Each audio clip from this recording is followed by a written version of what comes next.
आज यीशु मसीह में हमारे लिए एक बड़ा आनंद है, एक बड़ी खुशी है यीशु मसीह में हमारे लिए। आज इज़राइल के अंदर एक बड़ा पर्व है और इज़राइल एक पर्व को मना रहा है, और वो पर्व सिर्फ इज़राइलियों के लिए नहीं है और यहूदियों के लिए नहीं है, और वो पर्व हम सब के लिए है। Hallelujah, hallelujah. तो वो पर्व जो आज इज़राइल मना रहा है उसको बोलते हैं पहला फल। बोलो पहला फल, पहला फल, पहला फल, फर्स्ट फ्रूट, फर्स्ट फ्रूट। तो आज इज़राइल एक पर्व मना रहा है, उसको बोलते हैं फर्स्ट फ्रूट, पहला फलों का पर्व। और इस पर्व के अंदर क्या होता है कि इन दिनों के अंदर गेहूं की फसल जो है वो पक जाती है, और जब लोग अपनी फसल को काटने के लिए जाते हैं तो खेत के अंदर जो पहला पूला होता है, क्या होता है? क्या होता है? पहला पूला, उसको वो अलग कर देते हैं और बाकी जो फसल होती है उसको अलग कर देते हैं। तो जो पहला पूला होता है उस पहले पूले को और ले जाकर मंदिर के अंदर याजक के हाथों में देते हैं, और याजक जो है वो पहला पूला यहोवा के सामने हिलाता है। Hallelujah, hallelujah. मैं चाहता हूं कुछ वचनों को पढ़ेंगे, व्यवस्था विवरण 26 अध्याय उसके 4 और 5 वचन को। ये जो पर्व है बहुत आत्मिक पर्व है और कलीसिया के पुनरुत्थान के साथ जुड़ा हुआ है। आज 26 का 4-5 वचन 3 से पढ़ दीजिए। उन दिनों के याजक के पास जाकर, हाँ, उन दिनों के याजक के पास जाकर ये कहना, मैं आज तेरे परमेश्वर, मैं आज तेरे परमेश्वर यहोवा के सामने निवेदन करता हूँ कि यहोवा ने हम लोगों को इस देश के देने को, हाँ, इस देश को देने को पूर्वजों से शपथ खाई, हाँ, पूर्वजों से शपथ खाई थी, उसमें मैं आ गया हूँ। उसमें मैं आ गया। तब याजक हाथ से कटोरी लेकर, हाँ, वो टोकरी लेकर तेरे परमेश्वर यहोवा की वेदी के सामने, यहोवा की वेदी के सामने रख दे। हालेलुया। तब तू अपने परमेश्वर यहोवा से इस प्रकार कहना, मेरा मूल पुरुष अरामी मनुष्य था जो मरने पर था, और वह अपने छोटे से परिवार समेत मिस्र को गया, परदेसी होकर रहा, अब वहाँ उसमें एक बड़ी और सामर्थी, हाँ, बड़ी और सामर्थी और बहुत मनुष्यों से भरी हुई, हाँ, जाति उत्पन्न हुई। आमीन। तो ये जो पर्व है इसके अंदर क्या हुआ था? यहोवा ने कहा जब तुम मिस्र के अंदर गए थे, मिस्रियों ने तुम्हारे साथ बड़ा बुरा व्यवहार किया और तुम दुखों के अंदर, पीड़ाओं के अंदर बड़े आहें भर रहे थे, बड़ा दुख उठा रहे थे, बड़ा कष्ट उठा रहे थे, और यहोवा ने तुम्हें उस पाप और उस दलदल से, उस गुनाह की गुलामी से निकाल कर वो तुम्हें कनान के अंदर लेकर आया है। और जब तुम कनान में आ गए हो तो ऐसा मत करना कि तुम मुझे भूल जाना, क्योंकि जो पहला फल होता है वो यहोवा के लिए बहुत पवित्र होता है। वो यहोवा का होता है पहला फल। जैसे बच्चे होते थे ना, बच्चों का जो पहलौठा बच्चा होता था वो यहोवा के लिए अर्पण होता था, यहोवा के लिए समर्पण होता था, उसको उसके लिए बलिदान करना होता था। तो जो भी पहला फल होता था उसके लिए एक बलिदान जो परिवार होता था वो यहोवा के सामने लेकर जाता था। तो आज इज़राइल इस फर्स्ट फ्रूट को मना रहा है, वो पहले उपज को लेकर जाते हैं और एक बात कहते हैं, एक बात तो वो याद करते हैं कि मेरी हालत कैसी दयनीय थी, कैसे कष्ट और पीड़ा और दुख की रोटी मैं खाया करता था, लेकिन मेरे परमेश्वर ने मेरे एलोहिम यहोवा ने मुझ पे तरस खाकर उस कष्ट से, उस पीड़ा से मुझे निकाल कर आज आराम में और खुशी में वो मुझे लेकर आया है। इसलिए ये जो पहला फल है, इस पहले फल को मैं यहोवा के सामने लाकर उसकी महिमा कर रहा हूं। Hallelujah, hallelujah. तो ये जो पहला फल है, जब आप बाइबल को पढ़ेंगे, पहला कुरिन्थिया 15 अध्याय 20 वचन को,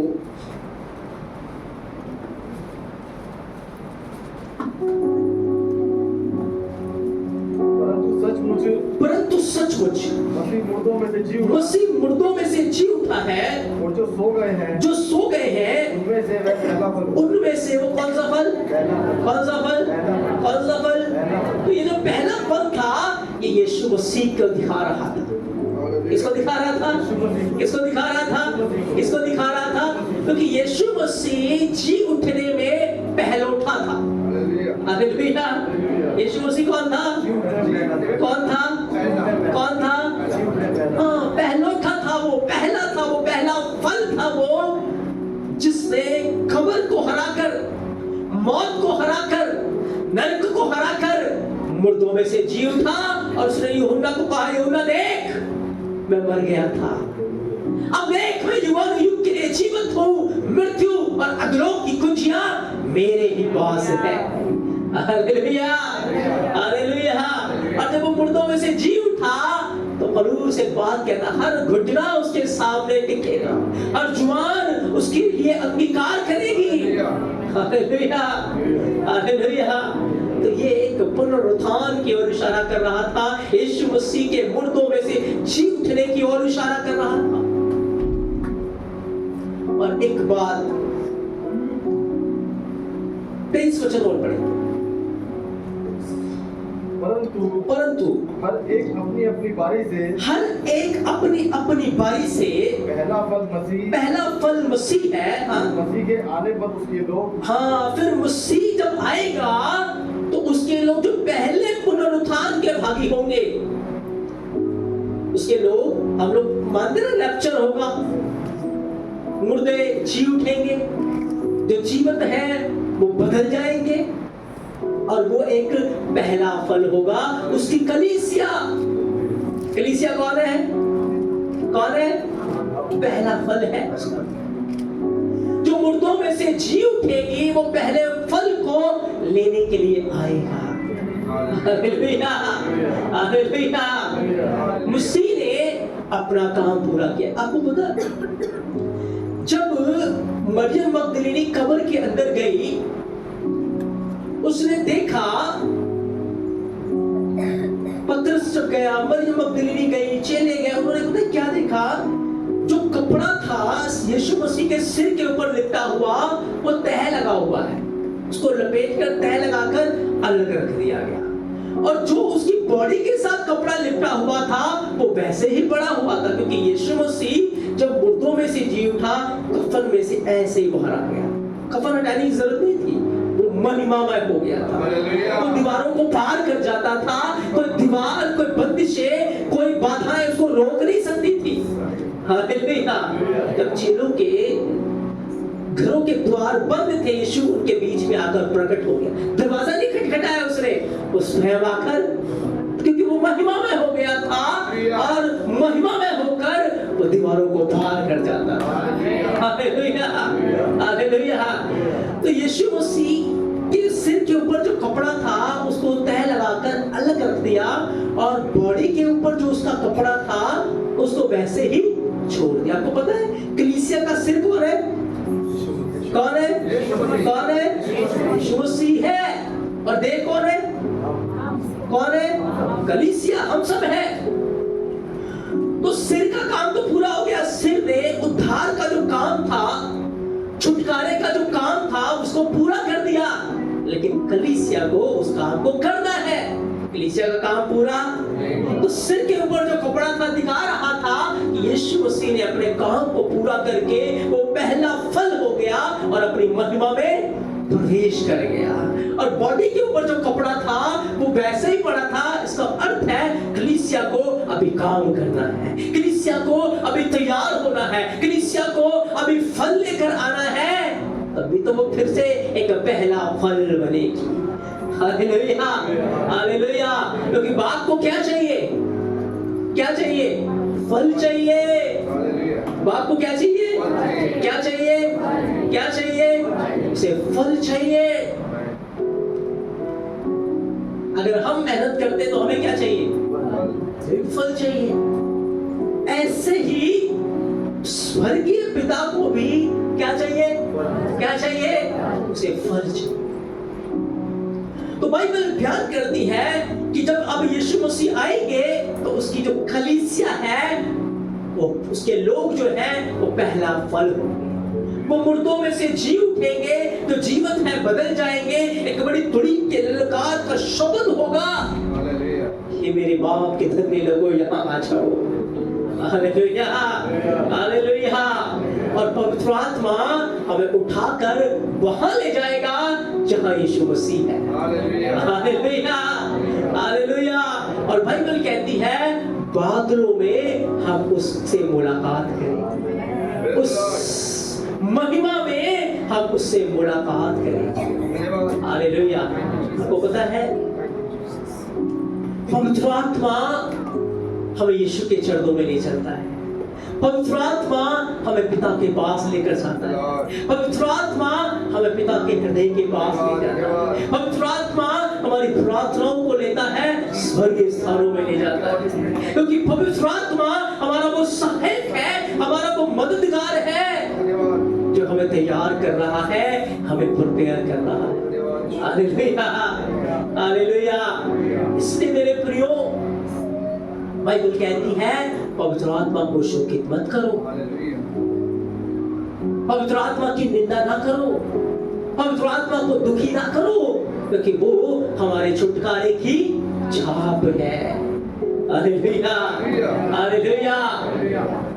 तो आज इस्राएल इस अद्भुत पर्व को मना रहा है और हम इसे रेजरेक्शन के रूप में देखते हैं, पुनरुत्थान के पर्व के रूप में देखते हैं।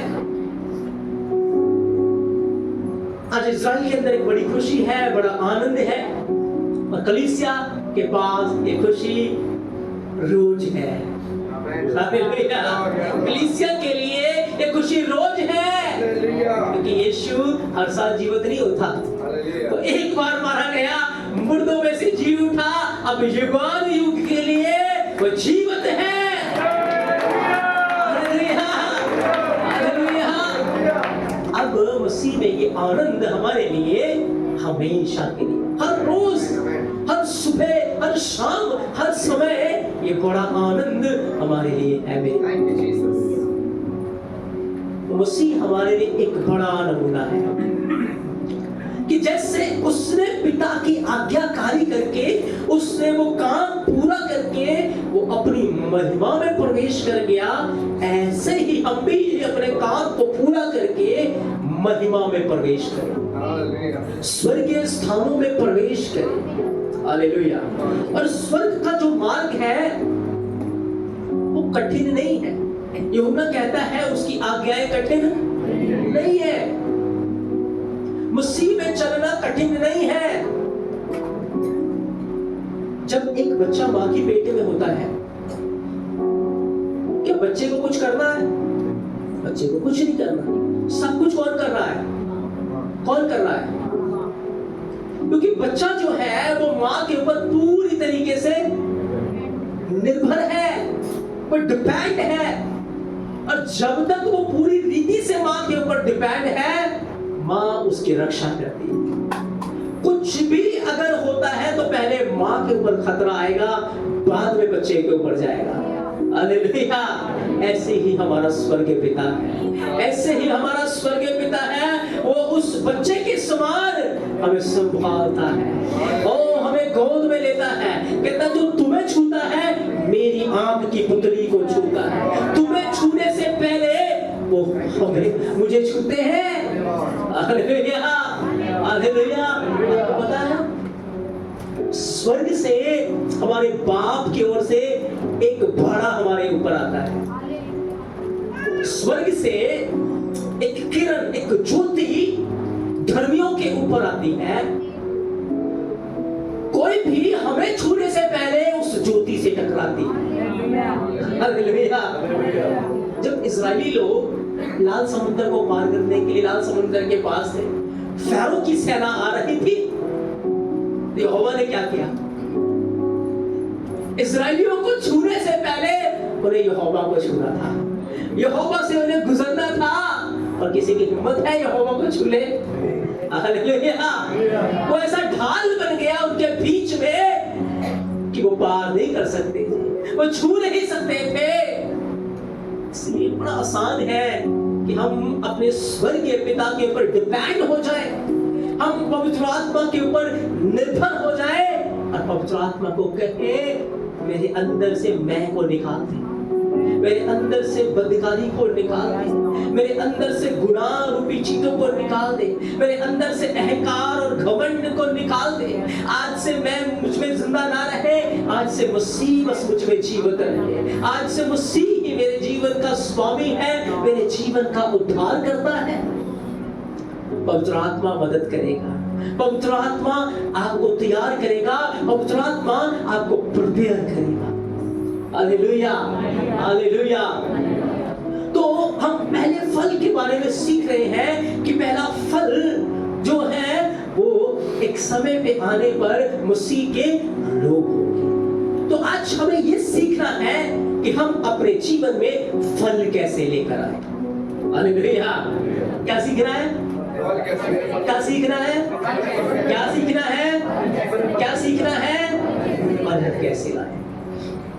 क्योंकि हमने ये तो सीख लिया कि पुनरुत्थान होगा, तुड़ी बजेगी, बड़ा अच्छा लगता है, ये सब सुनने में आनंद आता है, बहुत अच्छा है। लेकिन अब हमें असली बात को सीखना है कि फल लाना कैसे है। तैयार है? तैयार है? फल लाना कैसे है? क्योंकि ये बातें तभी आनंद की होंगी, महिमा की होंगी जब हमें फल आ जाएगा।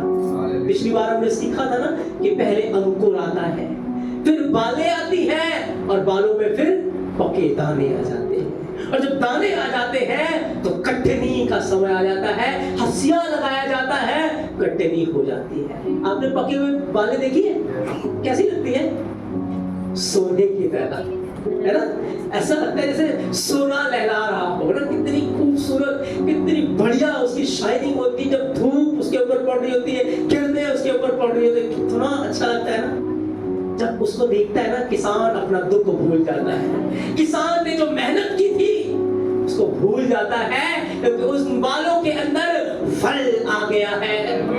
Hallelujah, hallelujah. जब मसीह हमें फल देता है, वो क्रूस पे बहाए हुए, क्रूस पे उठाए हुए सारे दुखों को भूल जाता है, क्योंकि हमें क्या आ गया है? फल आ गया है। Hallelujah, hallelujah. वो हमें फलों को देखना चाहता है। तो आज हमें सीखना है कि हमें फल लेकर कैसे आना है, हमें अपने जीवन में कैसे फलवंत होना है, कैसे हमें अपने जीवन के अंदर पवित्र आत्मा की इच्छा को पूरा करना है। मैं चाहता हूं मत्ती 13 अध्याय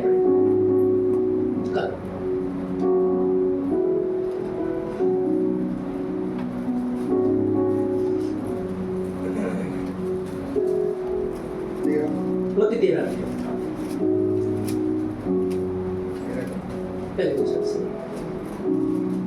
उस दिन यीशु घर से निकलकर झील के किनारे जा बैठा। और उसके पास ऐसी भीड़ इकट्ठी हो गई कि वह नाव पर चढ़ गया, और सारी भीड़ किनारे पर खड़ी थी। और उसने उनसे दृष्टांतों में, कहानियों में, दृष्टांतों में बहुत सी बातें कही। एक बोने वाला बीज बोने निकला। बोते समय कुछ बीज मार्ग के किनारे गिरे और पक्षियों ने आकर उन्हें चुग लिया। बड़े ध्यान से, बड़े सीरियस होकर हमें इन वचनों को सुनना है। आपको पता है ये वचन आपके लिए एक बड़ा चमत्कार है। हालेलुया। ये हाथ आपको ब्लेस नहीं कर सकते, ये जुबान आपको ब्लेस नहीं कर सकते। अगर आपको कोई ब्लेस कर सकता है, ये वचन आपको ब्लेस हालेलुया। ये वचन आपको ब्लेस करता है, ये वचन आपको आशीष देता है। अब बड़े ध्यान से हमें सुन रहे हैं, यीशु मसीह ने जो बात कही कि जब एक बीज बोने वाला बीज बोने के लिए निकला, वो बीज बो रहा था, कुछ बीज मार्ग के किनारे गिरे। कहाँ गिरे? कहाँ गिरे? कहाँ गिरे? मार्ग के किनारे। जब मार्ग के किनारे गिरे तो पक्षी आए और उस बीज को उठाकर पक्षी आए और उस बीज को उठाकर पहला बीज कहाँ गिरा? कहाँ गिरा? क्या हुआ उसके साथ? क्या हुआ उसके साथ? पक्षियों ने उसे उठाकर चुग लिया, ले गए। अब आपको पता नहीं, जो मार्ग के किनारे बीज बोया गया है, बीज गिरा है, ये वो लोग हैं जो कलीसिया में आते हैं, सभा में बैठते हैं, लेकिन कुछ होता है, सो रहे होते हैं। क्या कर रहे हैं? वचन उनके अंदर जा ही नहीं पाता। कुछ होते हैं अपनी घर की टेंशन के अंदर वही सोच रहे होते हैं, उनका ध्यान वचन में होता ही नहीं है कि हम वचन क्या सुन रहे हैं। Hallelujah, hallelujah. उनका ध्यान नहीं होता वचन के अंदर। वो बस फॉर्मेलिटी करने के लिए आए, वो बैठे, हाजिरी लगाई और चले गए। वो एक नामधारी विश्वासी बन के रहते हैं। इसीलिए जब वचन रूपी बीज बिखेरा जा रहा था, तो वचन उनके हृदय के उत्तम भूमि में नहीं गया, क्योंकि उनका ध्यान कहां था? अगर मैं आपसे बात कर रहा हूं, आपका ध्यान कहीं और, समझ आएगा? आएगा? तो अगर आपका ध्यान कहीं और है और आप मेरी बात को ध्यान से नहीं सुन रहे, तो किसका अनादर कर रहे हैं? आप मेरा अनादर करेंगे ना, मेरी बात को ध्यान से। अगर वचन चल रहा है और अगर आप ध्यान से नहीं सुनेंगे, उसको अपने अंदर नहीं लेंगे, तो किसका अनादर हो रहा है? किसका अनादर हो रहा है? हालेलुया। तो ऐसे व्यक्ति को लिखा, पक्षी आए, चुग के ले गए, चले गए उसको बहकाकर, और वो बीज जो है फल नहीं लेके आया, फलवंत हालेलुया। आपको पता है, बीज अब्राहम के ऊपर छिड़का गया था, बीज इस्माइल के ऊपर भी छिड़का गया था, इसहाक के ऊपर भी छिड़का गया था, लेकिन इस्माइल जो था वो बीज उसके अंदर जो गया, वो ऐसे गया जैसे मार्ग के किनारे गिरे। बीज उसके जीवन में फल लेकर नहीं आया। इस्माइल उस बीज के अनुसार फल लेकर नहीं आया, लेकिन इसहाक ने, अब्राहम ने, याकूब ने उस बीज को उत्तम भूमि में ले लिया। Hallelujah, hallelujah. अब्राहम, इसहाक, याकूब ने उस बीज को बड़े ध्यान से सुना, बड़े ध्यान से अपने मन के अंदर संभाल के रखा, और बीज एक बड़ा फल उनके जीवन के अंदर लेकर आया। हालेलुया। इसलिए तो यहोवा कहता, मैं अब्राहम का एलोहिम हूँ, मैं इसहाक का एलोहिम हूँ, मैं याकूब का एलोहिम हूँ, क्योंकि ये वो लोग हैं जिन्होंने मेरे वचन का आदर किया था। हालेलुया। इसलिए यहोवा कहता, मैं इनका आदर करता हूँ, कि जो वचन का आदर करते हैं, वचन उनका आदर करता है। हालेलुया। पर इस्माइल ने उस वचन को तो जाना, इस्माइल ने उस वचन को सही रीति से ग्रहण नहीं किया।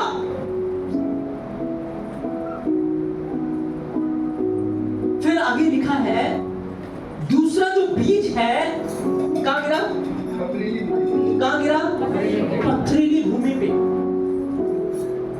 जब पथरीली भूमि में बीज गिरता है, तुरंत उग जाता है, और जब धूप पड़ती है, क्या हो जाता है? सूख जाता है। आपको पता, जब बीज शाऊल के ऊपर छिड़का गया था, जब उसको अनर्ट किया गया था, अब उसको अभिषेक किया गया था, तो एक पथरीली भूमि थी।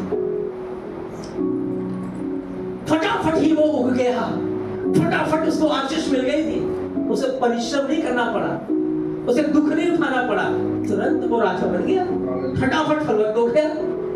लेकिन जब सेक पड़ी उसके ऊपर, प्रजा का ही दबाव पड़ा, अरे एक राजा बड़ा है प्रजा बड़ी? राजा बड़ा है ना। अब राजा की बात प्रजा सुनेगी या प्रजा की बात राजा सुनेगा? राजा की मानेंगे ना। पर यहाँ उल्टा हो रहा है। क्यों? क्योंकि बीज कहाँ गिरा है? पथरीली भूमि पे। लोगों के दबाव में आकर लोगों को खुश करने के लिए उसने यहोवा के हुक्म को टाल दिया, उसने आज्ञाकारी की और बहुत जल्द वो सूख गया। हालेलुया, हालेलुया, वो सूख गया मेरे प्रियो। तीसरा जो बीज है वो कहां गिरा? झाड़ियों में गिरा। कहां गिरा? कहां गिरा? झाड़ियों में गिरा। जब तीसरा बीज झाड़ियों में गिरा तो बीज फल लेकर आया, बीज आगे बढ़ा, लेकिन आगे जाकर झाड़ियों ने उनको दबा दिया। झाड़ियों ने क्या किया? दबा दिया। बहुत सारे लोग मसीह में आते हैं, बढ़ते हैं, लेकिन जब अभिलाषाएं उनके ऊपर आती हैं, परीक्षाएं उनके ऊपर आती हैं, कलेश उनके ऊपर आता है, वो दब जाते हैं और आगे बढ़कर फल लेकर नहीं आए। हालेलुया। अच्छा एक बात बताएं, एक अच्छा किसान बीज कहाँ बिखेरता है? कहाँ बिखेरता है? कहाँ बिखेरता है? लेकिन हमारा स्वर्गीय पिता हम सबके ऊपर बीज बिखेरता है, क्योंकि वो सबसे प्यार करता है। उसको पता है ये लोग फल नहीं लेके आएंगे, फिर भी वो बीज बिखेरता है, फिर भी वो उन्हें मौका देता है कि ये पश्चाताप करें। Hallelujah, hallelujah. तो अच्छा किसान वो होता है जो जिस जमीन के ऊपर वो बीज बोता है, अगर वहां पर पत्थर है उनको काटेगा। क्या करेगा? क्या करेगा? वहां झाड़ी है तो उसे काटेगा, उसे उखाड़ देगा, फिर उस भूमि के ऊपर हल चलाएगा। क्या चलाएगा? क्या चलाएगा? क्या चलाएगा? हल चलाएगा।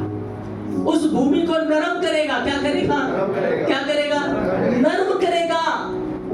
और फिर उसके ऊपर पानी छिड़कता है। क्या छिड़कता है? क्या छिड़कता है? पानी छिड़ककर उस भूमि को बड़ा नरम कर देगा और तब उस भूमि के अंदर क्या डालेगा? क्या डालेगा? बीज डालेगा। और जब उस नरम भूमि के ऊपर बीज जाएगा तो बीज की जड़ें जो है वो गहराई तक जाएगी। हालेलुया। और फिर जब वहां से वो बीज ऊपर की ओर बढ़ेगा, वो फल लेकर आएगा तो बड़ा फलवंत हो जाएगा। Hallelujah, hallelujah. और बड़े ध्यान से आपको सुनना है कि हम फल कैसे लेकर आए। हम फल, क्योंकि जो बीज मार्ग के किनारे गिरा वो फल लेकर नहीं आया, जो बीज पथरीली भूमि में गिरा वो फल लेकर नहीं आया, जो बीज का झाड़ियों में गिरा वो फल लेकर नहीं आया, लेकिन जो बीज नरम भूमि में गिरा वो फल लेकर आया है। हालेलुया। ये भूमि नरम कैसे बनती है? ये भूमि उपजाऊ कैसे बनती है? उसके लिए किसान को बड़ी मेहनत करनी पड़ती है। हालेलुया। यीशु ने कहा मेरा पिता क्या है? क्या है? वो किसान है। आपको पता है ये जमीन हमारा हृदय है। बोलो जमीन हमारा हृदय है। जमीन हमारा हृदय है। हालेलुया। हमारे इस जमीन के अंदर, हृदय रूपी जमीन के अंदर बहुत सारी झाड़ियां छुपी हुई हैं, बहुत सारे पत्थर छुपे हुए हैं, बहुत सारे इधर उधर की बातें छुपी हैं।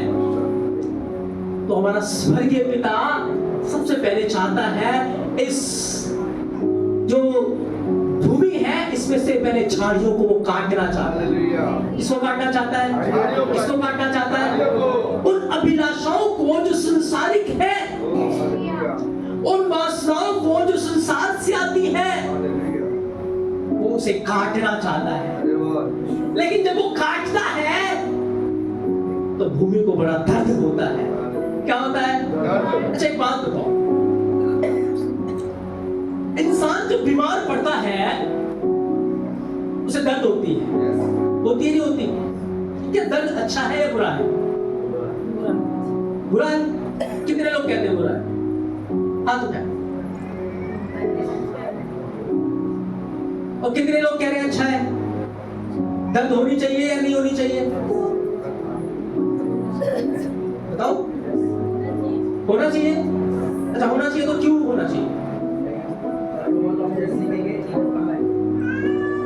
अच्छा मान लो ठीक है, अगर आपकी उंगली कट जाए आपको दर्द होगा, अगर आपको कोई बीमारी हो जाए आपको दर्द होगा, अगर कुछ भी अगर आपको हो गया है तो दर्द होगा। तो दर्द अच्छा है या बुरा है? बुरा है। ठीक है, अगर आप सो रहे हो, किसी ने आकर आपकी उंगली काट दी, आपको दर्द नहीं हुआ, तो क्या सुबह आप उठोगे? बताओ, उठोगे?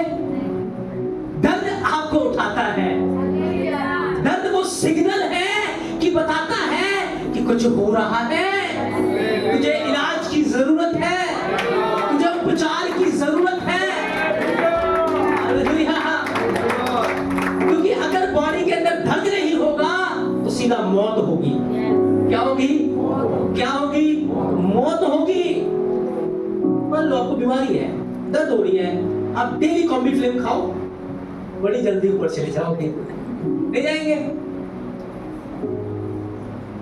दर्द वो सिग्नल है कि कुछ गड़बड़ हो रहा है, बॉडी के अंदर कुछ बीमारी है, उसका इलाज करना जरूरी है। अगर इलाज नहीं किया गया तो मौत को ले आएगा। ऐसे ही मेरे प्रियो, स्पिरिचुअल लाइफ के अंदर जब पाप आता है हमारे जीवन में, जब गुनाह हमारे जीवन में आता है, हमारा स्वर्गीय पिता हमें कोड़े लगाता है, हमें जीवन में एक दर्द को, पीड़ा को उत्पन्न करता है, हमें बताने के लिए कि मेरे बेटे तू गलत मार्ग पे जा रहा है, ऐसा ना हो तेरे कदम मृत्यु के पारी जाकर रुके। हालेलुया। दर्द वो सिग्नल है, दुख और समस्या वो सिग्नल है कि रुको, चेक करो अपने जीवन को, कहीं पाप में तो नहीं गिर गए, कहीं गुनाह में तो नहीं गिर गए, कहीं आगे तो नहीं बढ़ गए। Hallelujah, hallelujah. तो दुख अच्छे बुरे हैं? दर्द अच्छा है बुरा है? अच्छा है। हालेलुया। तो जब स्वर्गीय पिता झाड़ी को काट रहा था, हृदय चिल्ला रहा है, नहीं दर्द बड़ा है, बहुत कठिन है, नहीं मैं नहीं करा सकता। अच्छा किसान अच्छी भूमि में फल बीज बोता है, और जब वो बीज बोता है तो सबसे पहले झाड़ियों को काटता है, फिर पत्थर को खोद कर निकालता है, फिर उसके ऊपर हल चलाता है, उसको नरम करता है। क्या करता है? लेकिन इस सारे प्रोसीजर के अंदर, सारे प्रोसेस के अंदर एक बड़ा पेन छुपा है, एक बड़ा दर्द छुपा है। अगर आप दर्द को बर्दाश्त नहीं करेंगे तो एक नरम भूमि नहीं बन पाएगी। Hallelujah, hallelujah. एक नरम भूमि आप नहीं बन पाएंगे। अगर आप दुखों को और पीड़ाओं को एक्सेप्ट नहीं कर रहे, ताड़ना को अगर आप एक्सेप्ट नहीं कर रहे, तो एक नरम, एक अच्छा भूमि आप नहीं बन पाएंगे। अगर अच्छी भूमि आप नहीं बनेंगे तो फिर अच्छा फल नहीं आएगा। Hallelujah, hallelujah. जब यीशु के ऊपर हल चल रहा था, यीशु को कोड़े लग रहे थे, यीशु मसीह के बारे में लिखा, उसने विरोध नहीं किया, उसने छल्ले दिया। Hallelujah, hallelujah. तभी तो वो भूमि बन गया जिसमें आज देखो कितना फल आ रहा है, कितना फल आ रहा है, कितना फल आ रहा है। हालेलुया। इतना फल आएगा कि स्वर्ग भर जाएगा। ऐसी गिनती वहां होगी जिसको कोई गिन नहीं सकता। Hallelujah, hallelujah. पिता को फल चाहिए। पिता अच्छा किसान है, वो झाड़ियों को आपके जीवन से काटना चाहता है, वो पत्थर को, हार्डनेस को, कठोरता को आपके जीवन से निकालना चाहता है, वो अभिलाषाओं को निकालना चाहता है। इसीलिए उसने अपना पवित्र आत्मा हमें दिया है। जब वचन आपका ऑपरेशन करे ना, मना मत करो। जब सेवक आपको डांटे ना, आपको रोके, मना मत करो। आप अपने लिए मृत्यु को मांग रहे हैं, मना करके। हालेलुया। क्योंकि दर्द बहुत जरूरी है होना। अगर दर्द नहीं होगा आपको पता ही नहीं लगेगा। कि आपके अंदर एक बड़ी समस्या आ गई है, आपके अंदर एक बड़ी बीमारी आ गई है, और आंखें तभी खुलेंगी, पता तभी लगेगा जब मौत के करीब हो जाएंगे। इसलिए दर्द हमारे लिए बहुत जरूरी है। तो पथरीली भूमि ने बड़ा विरोध किया था, वो नरम बनना नहीं चाहता था, शाऊल नरम नहीं बनना चाहता था। शमूएल ने उसे समझाया लेकिन वो माना, वो कठोर ही बना रहा। क्या हुआ? नाश हो गया। इस्माइल को बड़ा समझाया गया, इस्माइल के ऊपर बड़ी मेहनत की गई, लेकिन क्या हुआ? कठोर बना रहा। लेकिन अब्राहम, इसाक, याकूब, वो नरम भूमि बने, ऐसे नहीं बने। बड़े कष्ट, बड़ी पीड़ा, बड़ा दुख, बड़ा कलेश उनके जीवन के ऊपर आया। मेरे प्रियो, एक बाप के लिए अपने बेटे को कुर्बान करना कोई छोटी बात नहीं है, लेकिन अब्राहम का ध्यान सिर्फ वचन के ऊपर था, पर बेटे के ऊपर नहीं था। हालेलुया।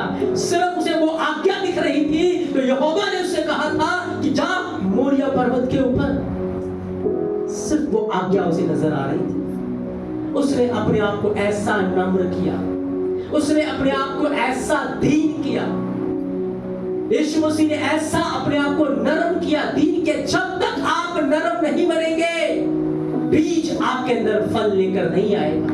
तब तक आप फल लेकर नहीं आ सकते जब तक आप नरम नहीं होंगे, जब तक आप दीन नहीं होंगे, जब तक आप अपने मैं को नहीं त्यागेंगे, पैसों के घमंड को नहीं त्यागेंगे, अहंकार को नहीं त्यागेंगे कि आज मेरे पास तो बहुत कुछ है। नहीं मेरे प्रिय, चाहे आपके पास कुछ भी क्यों ना हो, यहोवा के सामने कुछ भी नहीं है।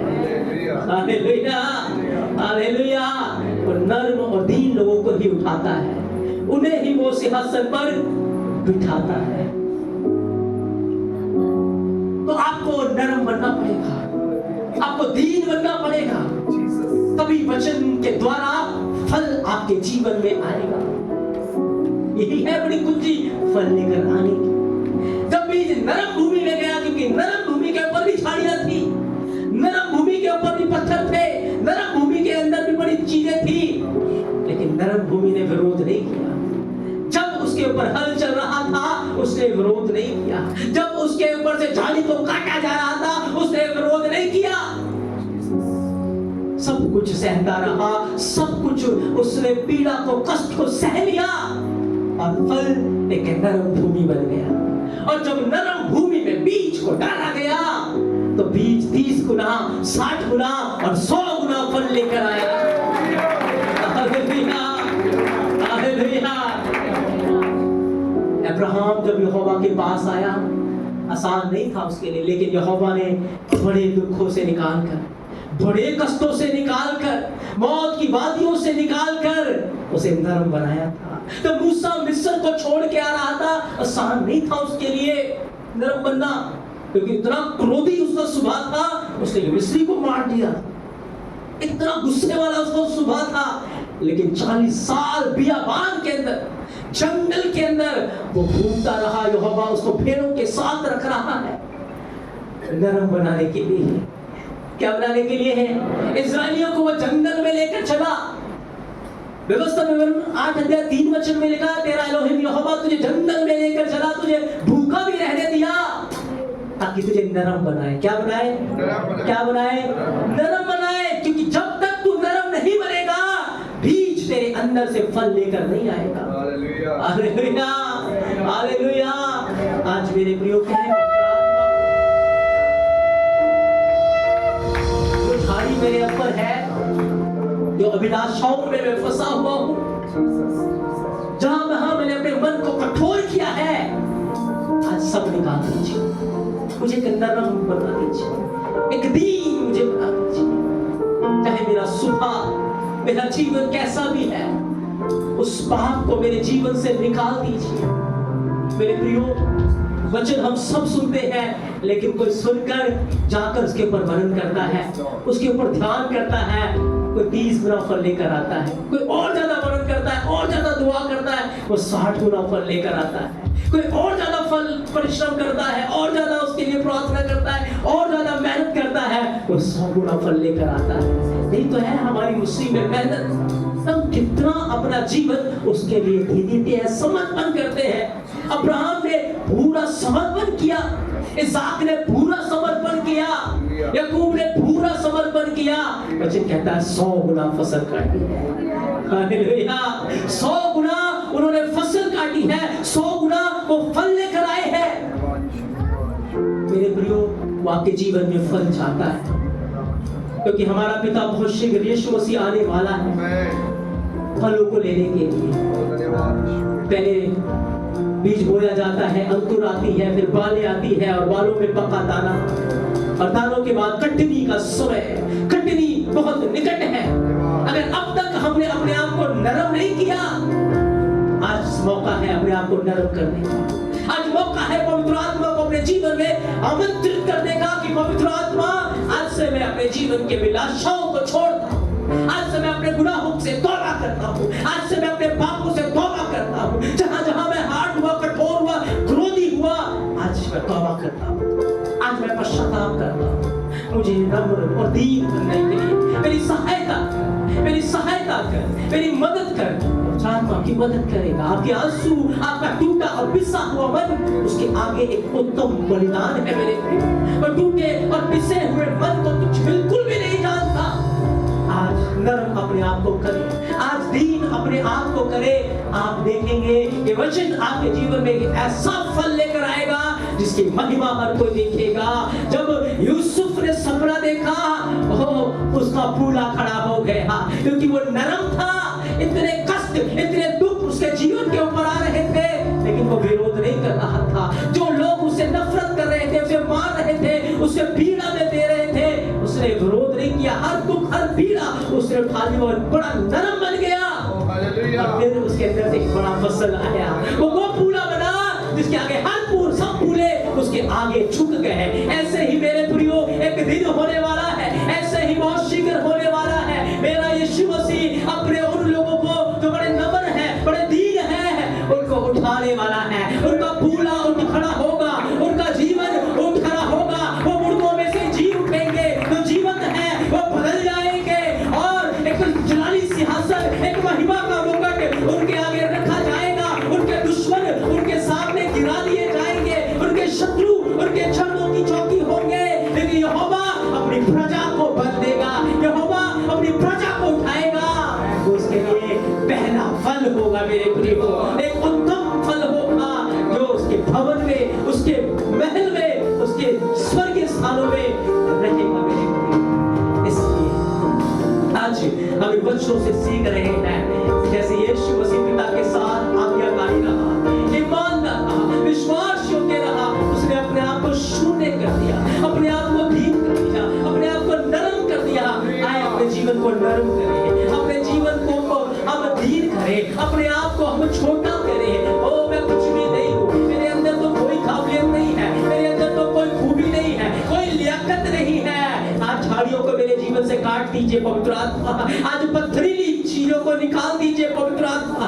आज मेरा हृदय एक नरम बना दीजिए, एक दीन बना दीजिए, ताकि जब कोई भी मुझे कुछ भी कह दे, मुझे फर्क नहीं पड़ता। चाहे कोई समस्या हो, चाहे तकलीफ हो, मैं सिर्फ आपकी ओर देखता रहूं, आपके वचन की ओर देखता रहूं।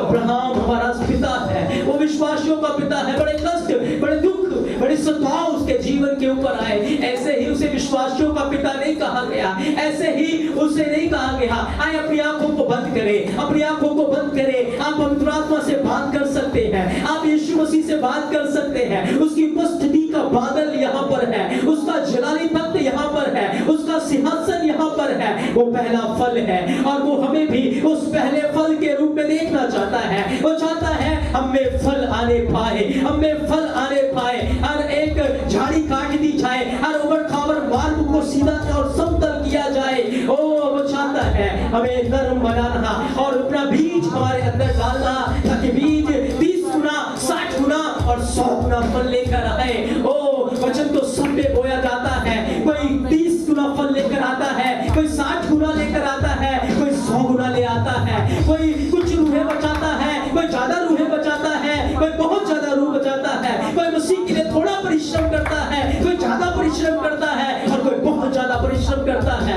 ओ बाइबल के अंदर लिखा है, पतरस भी यीशु के साथ था, पौलुस भी यीशु मसीह उसके ऊपर ईमान रखता था, चेले भी वहां पर थे, लेकिन पौलुस ने इतना मेहनत किया, इतना नरम हो गया, इतना दीन हो गया। वो कलीसिया का दास कहता है, सेवक कहता है, ओ इतना फल उसके जीवन से आया, वो 100 गुना फल लेकर आया, वो 100 गुना फल लेकर आया। उसी के लिए इतने दुख, इतने क्लेश, इतनी पीड़ा उसने सहनी। ओ उसने विरोध नहीं किया, उसने विरोध नहीं किया, उसने विरोध नहीं किया, अपने आप को नरम किया। मेरे प्रियो, आज पवित्र आत्मा चाहता है आप अपने आप को नरम करें। आज मेरा स्वर्गीय पिता चाहता है आपके अंदर वो फलों को चाहता है। ओ एक बड़े फसल को देखने के लिए आपको नरम करना पड़ेगा अपने आप को। वो झाड़ियों को काटेगा, वो पथरीली चीजों को निकालेगा, वो जख्म के अंदर जो पस बता हुआ है उसे निकालेगा, वो आपके घाव पे वो पट्टी बांधेगा, उस पे तेल लगाएगा, अनॉइंट करेगा, अभिषेक करेगा और पवित्र आत्मा रूपी जल से आपको सींचेगा। हालेलुया। आज यदि आप अपने आप को नरम कर रहे हैं, वो वर्षा के रूप में आपके ऊपर आ रहा है। पवित्र आत्मा एक वर्षा के रूप में आपके ऊपर आ रहा है। पवित्र आत्मा एक बारिश के रूपों के रूप में आ रहा है, आपको सींचने के लिए, आपको हरा भरा करने के लिए, आपको फलवत्त करने के लिए वो आपके ऊपर आ रहा है। आप उसे अपने जीवन में ले लीजिए, अपने जीवन में ले लीजिए। आज से वो आपको हरा भरा कर देगा, आज से वो आपको बदल के रख देगा। आज से आपका जीवन पहले जैसा नहीं रहेगा, आज से आप पहले जैसे नहीं होंगे, लेकिन आप पूरी तरीके से रूपांतरित हो जाएंगे, पूरी रीति से रूपांतरित हो जाएंगे। आप कह पाएंगे, अब मैं नहीं, मसीह मुझ में जीवित है, अब मैं नहीं, मसीह मुझ में जीवित है। उसका चरित्र, उसका सुभाव आपके जीवन में उत्पन्न होने जा रहा है। ओ पवित्र आत्मा से लोगों ने तेरे कलाम को सुना है, उनके हृदय को देखा है, उनके मनों को देखा है, मनों को जांचा है, परखा है। आज अपने बच्चों के ऊपर आरूप लेकर, आज जहाँ जहाँ झाड़ियाँ हैं उसे काट कर, जहाँ जहाँ पत्थर है उसे निकाल कर, कहा तू हमारा कुमार है, अब तो मिट्टी है, और अपने हाथों में ले। और आज अपनी कलीसिया को बनाए, अपने लोगों को बनाए, अपने लोगों के दुखों को दूर करे, इनके ऊपर दया का बादल बरसाए, अनुग्रह का बादल बरसाए। पवित्र आत्मा रूपी जल से इन्हें सींच दीजिए, मेरी महिमा के लिए हालेलुया, मेरी महिमा के लिए हालेलुया। ओ पवित्र आत्मा, हम धन्यवाद देते हैं, तेरा वचन सत्य है, सत्य के द्वारा इन्हें पवित्र कर। तेरा वचन सत्य है, सत्य वचन आज इनकी जिंदगियों को बदलने पाए। तेरी महिमा के लिए, तेरी महिमा के लिए, तेरी उपस्थिति का बादल यहाँ है, तेरी भरपूरी यहाँ है, तेरा बड़ा जलाल यहाँ है, तेरा बड़ा नूर यहाँ है। हम धन्यवाद देते हैं, हम धन्यवाद देते हैं पवित्र आत्मा, हम धन्यवाद देते हैं पवित्र आत्मा। यीशु राजा, हम धन्यवाद देते हैं, हम आपकी महिमा करते हैं, तेरे लोगों को तेरे हाथों में देते हैं। इनके हृदय को आज से एक फलदार बनाते, एक नरम भूमि की तरह एक फलदार बनने के लिए तेरे हाथों में सौंपते हैं, ताकि तेरा वचन, ओ तेरा वचन इनके जीवन में 30 गुना, 60 गुना, 100 गुना फल लेकर आए, 100 गुना